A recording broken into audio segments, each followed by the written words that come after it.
አንድ ጊዜ አንዲት ምስኪን ሴት ንጉሥ አገኛትና ምን ይደረግልሽ ተባለች። ከዛ የእሷ ጥያቄ ሲጠበቅ ንጉሥ ወደ ቤቴ ይምጣ የሚል መልስ ትሰጣቸዋለች። ንጉሥ ወደ ቤቴ ይምጣ የሚለው በጣም ከባድ ስለሆነ ከዛ በኋላ ንጉሥ ወሰነ። እንግዲያውስ ወደ ቤቷ ከመሄዳችን በፊት ቤቷ የት አካባቢ እንደሆነ ይጠና የሚል ትእዛዝ ንጉሡ አስተላለፈ። ከዛ በኋላ የሚያጠኑ ሰዎች ሲሄዱ የሴትዮዋ ቤት በጣም አስቸጋሪ ቦታ ነው ያለው። በተራራ እየተከበበ የማይመች ውጣ ውረድ ያለው ነበረ። ከዛ በኋላ ሰዎቹ እንደምንም ቤቷ ደረሱ። ቤቷ በጣም ደሳሳ ጎጆ፣ በጣም ሊወርቅ የደረሰ ውስጡ ደግሞ በጣም የቆሸሸ ነበር እና ከዛ በኋላ ንጉሥ ወደዚህ ቤት ለመምጣት የሚያስፈልገው ነገር አንደኛ መንገድ መሰራት አለበት ተባለ። ከንጉሥ ቤት እስከዛች ሴትዮ ቤት አስፓልት እንዲሰራ፣ መንገድ እንዲሰራ፣ ተራራው እንዲናድ፣ እንዲቆፈር ተደረገ። ከዛ በኋላ ሁለተኛ ስቴፕ ቤቱ በደንብ እንዲሰራ ተደረገ። ከዛ ደግሞ ንጉሥ ሊመጣ ነውና ውሃና ማብራት የለውም። ስለዚህ ውሃና ማብራት መግባት አለበት ተባለ። ውሃና ማብራት ካለቀ በኋላ ቤት ውስጥ ፈርኒቸር ነገር የለም።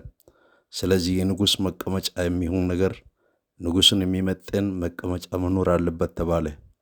ሁሉ ነገር ተሟላ። ከዛ ንጉሥ ወደ ቤቷ መሄድ ጀመረ። ወገኖቼ ሆይ ንጉሡ እግዚአብሔር ወደ ቤታችሁ ይምጣ።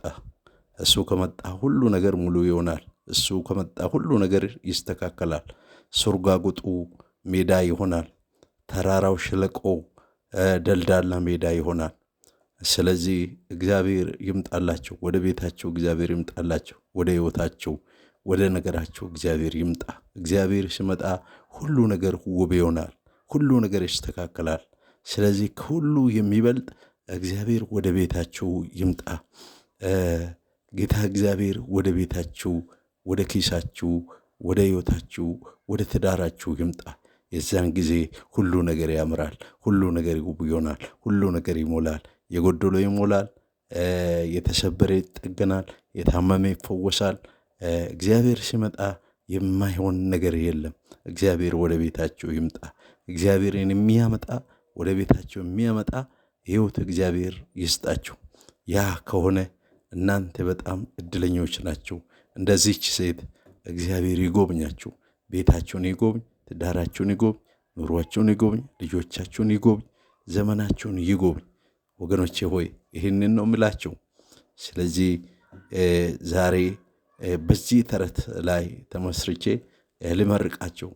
እግዚአብሔር ከፊታችሁ ይውጣ። እግዚአብሔር ይቅደማችሁ። እግዚአብሔር ነገሮቻችሁን ይስራላችሁ።